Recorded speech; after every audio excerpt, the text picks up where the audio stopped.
જે 31 તારીખે બેલ ઓર્ડર ઉપર મૂકેલો હતો તો એમને બેલ મળી જ જશે અને આજે એમને સદભાગ્યપણે શ્રીજી બાવાની દયા અને સત્યનો વિજય થયો એટલે આજે એમને બેલ ગ્રાન્ટ થઈ ગયા.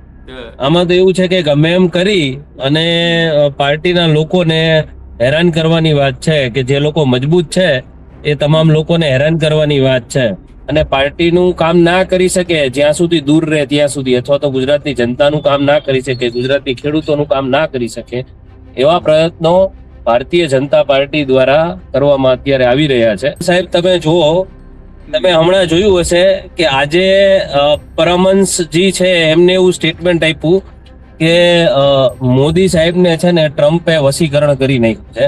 એટલે અમે અહીંયા પાળિયાદ પોલીસ સ્ટેશનમાં પણ ફરિયાદો દાખલ કરાવી છે, પણ એનું હજી સુધી કઈ ઇન્વેસ્ટિગેશન નથી થયું અને બીજું કઈ પણ નથી થયું. પણ હવે જોઈએ છે કે એમાં પણ અમારી કાયદાકીય પ્રક્રિયા આગળ હવે વધશે. ખેડૂતોનું છે, પણ હા, ખેડૂતોના નેતા બહાર આવે તો 100% ખેડૂતો મજબૂત થાય અને પાછી એમની હિંમત ખુલે.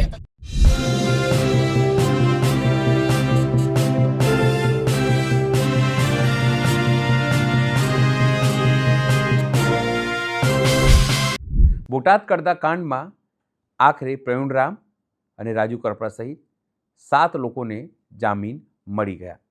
હજુ પણ તેઓ એકાદ દિવસ કદાચ જેલમાં રહેવું પડે, કારણ કે આખી પ્રક્રિયા છે. આના કારણે આમ આદમી પાર્ટીમાં ઉત્સાહનો માહોલ છે. નમસ્કાર, હું છું ચિંતામણી પુત્ર અનિલ પટેલ. સ્વાગત છે આપનો અમારા વિશેષ કાર્યક્રમમાં. રાજુ કરપડા, પ્રવીણરામ અને સહિત જે ખેડૂતો હતા જેલમાં, એમને જામીન મળ્યા છે. એમને બહાર કાઢવા માટે જે ડોક્યુમેન્ટરી પ્રક્રિયા છે અત્યારે થઈ રહી છે. ત્યારે આ મુદ્દે આમ આદમી પાર્ટીના એડવોકેટ પ્રણવ ઠક્કર સાથે વાત કરી છે આપણે. આવો સાંભળીએ તેઓ શું કહી રહ્યા છે. પ્રણવભાઈ નમસ્કાર. નમસ્કાર. સૌથી પહેલા તો તમને અભિનંદન, તમારી આખી ટીમને અને તમારી આખી પાર્ટીને. Thank you sir, thank you. સહિત 7 લોકોને જામીન મળ્યા જે છેલ્લા ઘણા સમયથી રાહ જોતા હતા. Yes yes yes. જી જી. સત્યમેવ જયતે. આજે શું થયું આખું, કેવી રીતે થયું આજે? એટલે મેટર તો 2 દિવસ પહેલા ચાલી ગઈ હતી. ત્યારે જ અમને એવું લાગતું હતું કે અમારા વકીલો દ્વારા જે આર્ગ્યુમેન્ટ કરવામાં આવી છે એ સારી અને વ્યવસ્થિત છે. એટલે અમને એવું લાગતું હતું કે આજે 31 તારીખે બેલ ઓર્ડર ઉપર મૂકેલો હતો તો એમને બેલ મળી જ જશે અને આજે એમને સદભાગ્યપણે શ્રીજી બાવાની દયા અને સત્યનો વિજય થયો એટલે આજે એમને બેલ ગ્રાન્ટ થઈ ગયા છે. જેલથી બહાર આવવાની ક્યારે? આજે આવી જશે? કાલે તો રવિવાર છે કે પછી સોમવારે? શું ગણતરી છે? બોટાદ છે અને એ છે આખી પ્રક્રિયા શું છે? નહીં, એટલે હવે એવું છે કે અમે એમના જામીન ને એ બધી પ્રક્રિયા પૂરી કરશું એટલે અમને બીડું આપશે પછી અમે એમને કાલે સવારે એવી રીતે લઈ અને અમે બીડું અહીંયા રાજકોટ કોર્ટમાં જમા કરાવશું અને પછી એની જે પ્રોસેસ છે એ બધી પૂરી કરી અને પછી એમના બહાર નીકળશે. એટલે મોસ્ટ પ્રોબેબલી કાલે બહાર નીકળી જવા જોઈએ. ઓકે, એટલે એવું તો નથી રવિવારે રજા હોય કે આવું કંઈક સંભાવના આવશે? ના, મોસ્ટ પ્રોબેબલી એવું છે નહીં. બેલ તો મળી ગયા હોય એટલે એમને જામીન તો આપી દેવા પડે, રાખી ના શકે, પણ છતાંય જોઈએ હવે. ઓકે, મારે ખાલી એ બી સમજવું છે કે અત્યારે તો સમજો પ્રવીણરામ અને આ સહિત 7 ખેડૂતો જે છે, હજુ કોઈ ખેડૂતો બાકી છે આ કેસમાં? ના, હવે કોઈ કરતા કોઈ બાકી નહીં. કોઈ કરતા કોઈ બાકી નથી હવે. ઓકે, હવે મારે એ સમજવું છે કે તમારા 2 યોદ્ધાઓ અને સહી જે ખેડૂતો છે તો બહાર આવ્યા, પણ એની સામે તમારા જુનાગઢના એટલે વિસાવદરના હરેશભાઈ સાવલિયા છે, એને પકડીને અત્યારે પાસા ભરી દીધી છે. તો એક તરફ તમારા લોકો જેલમાંથી બહાર આવી રહ્યા છે, બીજા તરફ જે તમારા બીજા સહયોગીઓ છે એ લોકોને આ લોકો જેલમાં નાખી રહ્યા છે. હા, એટલે હવે આમાં તો એવું છે કે ગમે એમ કરી અને પાર્ટીના લોકોને હેરાન કરવાની વાત છે કે જે લોકો મજબૂત છે એ તમામ લોકોને હેરાન કરવાની વાત છે. તો પણ આનું કાઉન્ટર કઈ રીતે કરશો પ્રણવભાઈ? તમે તો લીગલ છો, તમે સમજો છો, તમે વસ્તુ. ના, એટલે અમે જે પાસા થયા છે એમાં અમે હાઈકોર્ટમાં જવાના છીએ પાસા કેન્સલ કરવા માટે. અચ્છા, જી સર. બરાબર છે. આગામી લડાઈ હવે ભાજપ સાથે કે આ લીગલિટીઝ કેવી રીતે થવાની છે? શું કહો છો? લડાઈ ને તમામ વસ્તુ કેવી રીતે થવાની છે? હવે હમ. એટલે કાયદાકીય લડાઈ તો લડવાની જ છે, અને એમાં એવું છે કે પાસા કેન્સલ કરવા માટે તમે જોયું છે કે સુરતના અમારા શ્રવણભાઈ જોશી છે એના ઉપર પણ પાસા કરી દીધા. એટલે હવે અમે આગળના ભવિષ્યમાં એવું છે કે અમે હાઈકોર્ટની અંદર ચેલેન્જ કરવાના છીએ. હમ. શ્રવણભાઈને તો મૂળ ચેલેન્જ પણ કરી દીધા છે, સરકારને નોટિસ પણ કાઢી છે. એટલે હવે જોઈએ છે કે કેવી રીતે આગળ હાઈકોર્ટ શું કરે છે, અને અમને એવી આશા છે કે હાઈકોર્ટ અમારી ફેવરમાં નિર્ણય આપશે. હમ. પ્રણવભાઈ, મારે એ સમજવું કે જ્યારથી આ સમગ્ર ઘટના ઘટી હતી, બોટાદનું કડદા કાંડ, એના પછી 90 થી 100 દિવસ તમારા જે નેતાઓ છે એમને જેલમાં રાખવા, આ પાછળ સરકારની મનસા શું હશે? શું ડરાઈ દેવું આપના કાર્યકર્તાઓને કે એમને જેલમાં રાખવા, નાસી પાસ કરી દેવા, આવું કંઈક મનસા હશે? આટલું લાંબુ ગાળું એમને જેલમાં રાખવું, જામીન ના આપવા, એટલે પોલીસ જે કોઈ એવું કર્મચારીઓ, નહીં કે તપાસ આમાં અધિકારીઓ ન પહોંચે?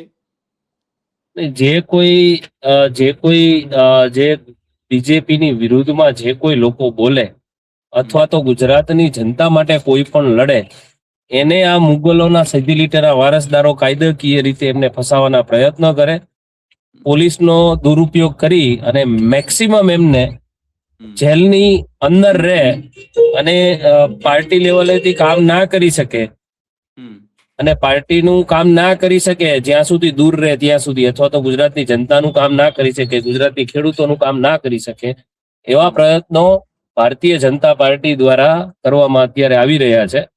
અને એમાં એવું છે કે તમે જોયું હશે કે ભાજપ અને કોંગ્રેસ બે 60-40% ભાગીદારી ચલાવે છે. એટલે એમને એક પણ જગ્યાએ કોઈ પણને કેસ થતા નથી એમના ઉપર, કે નથી એમને કોઈ આટલા લાંબા ગાળા સુધી એમને કોઈને જેલમાં રાખવામાં આવતા.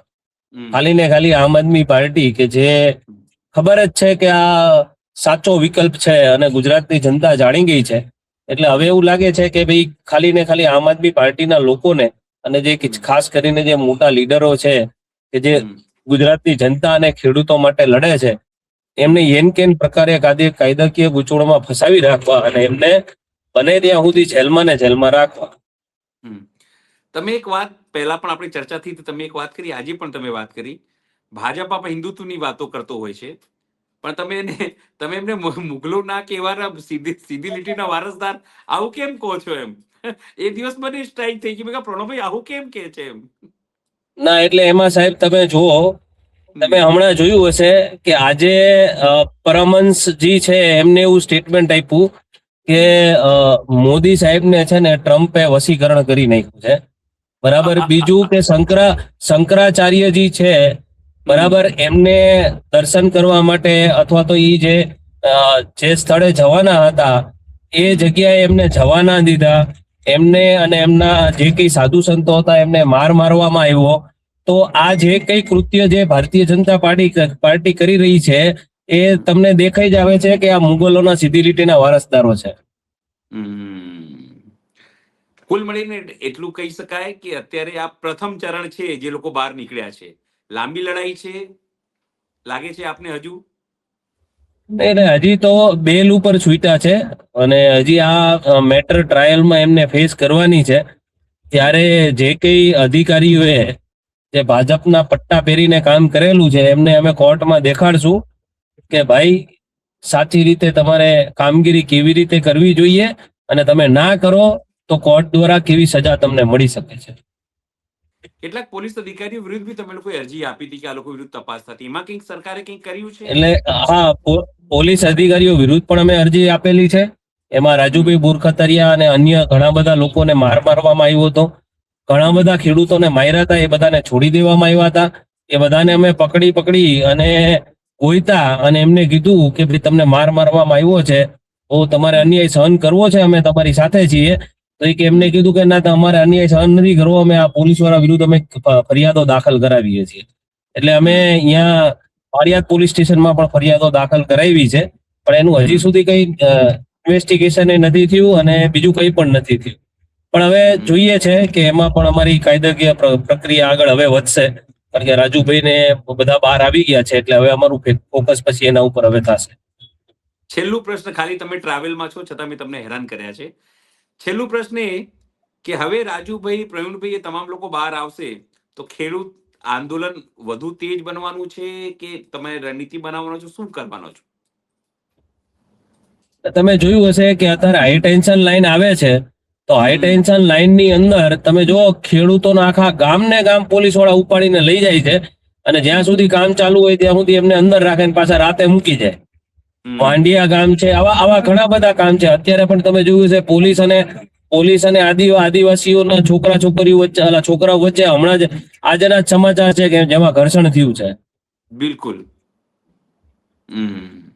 એટલે આ આંદોલન ખેડૂતોનું છે, પણ હા, ખેડૂતોના નેતા બહાર આવે તો 100% ખેડૂતો મજબૂત થાય અને પાછી એમની હિંમત ખુલે અને મોટા પાયાની આગળ જતા લડત થશે જ.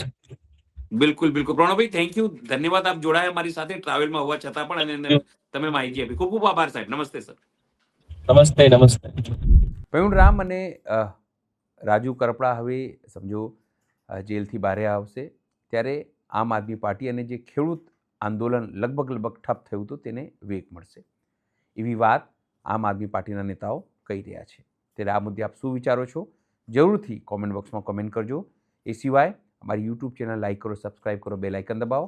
સાથે અમારી વેબસાઇટ છે www.gujaratplus.in, ત્યાં પણ જઈને તમે વધુ અપડેટ થઈ શકો છો. અત્યારે માટે બસ આટલું જ. નમસ્કાર.